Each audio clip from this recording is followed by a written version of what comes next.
नमस्कार मित्रांनो, स्वागत आहे आपल्या किसान मित्र युट्यूब चॅनलमध्ये. चॅनलच्या माध्यमातून आपल्यासाठी घेऊन आलोय मोठी अपडेट. राज्यातील महत्त्वाच्या बाजार समितीतील आजचा कापूस बाजारभाव: पुलगाव कापूस बाजारभाव, हिंगणघाट कापूस बाजारभाव, उमरेड कापूस बाजारभाव, भिवापूर कापूस बाजारभाव, समुद्रपूर कापूस बाजारभाव.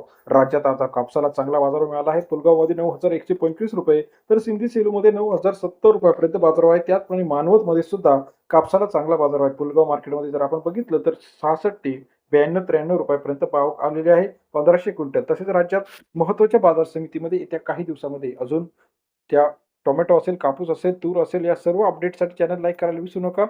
पहिली बाजार समिती आहे हिंगणघाट. 7,800 क्विंटल अवकाळी 7,700 रुपये ते 8,930 रुपये.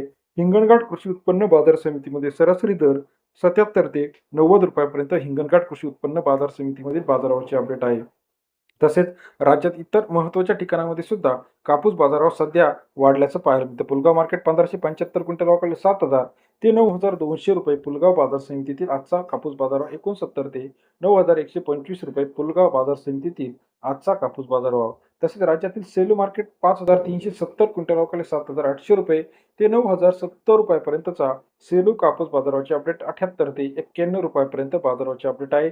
तसेच राज्यातील सावनेर मार्केट 1,806 क्विंटल अवकाळी 7,500 रुपये ते 8,100 रुपयापर्यंतचा सावनेर कृषी उत्पन्न बाजार समितीतील कापूस बाजारभाव 75 ते 81 रुपयापर्यंत मार्केट आहे. घाटंजी 5,070 क्विंटल अवकाळी सरासरी दर 65 ते 80 रुपये, 6,500 रुपये ते 8,800 रुपयापर्यंतचा घाटाची कापूस बाजारभाव. राळेगाव 1,408 क्विंटल अवकाळी 7,500 रुपये ते 9,080 रुपयापर्यंतचा राळेगाव कृषी उत्पन्न बाजार समितीतील कापूस बाजाराची अपडेट. सरासरी दर 75 ते 90.8 रुपयापर्यंत बाजाराची अपडेट आहे. तसेच राज्यात इतर महत्त्वाच्या ठिकाणांमध्ये जर आपण बघितलं तर अमरावतीमध्ये 8,500, भद्रावती 8,600, 9,000 रुपयापर्यंत वर्धा असेल, सिंधी अलवा असेल. व्हिडिओ आवडल्यास लाईक, सबस्क्राईब, शेअर करा. धन्यवाद.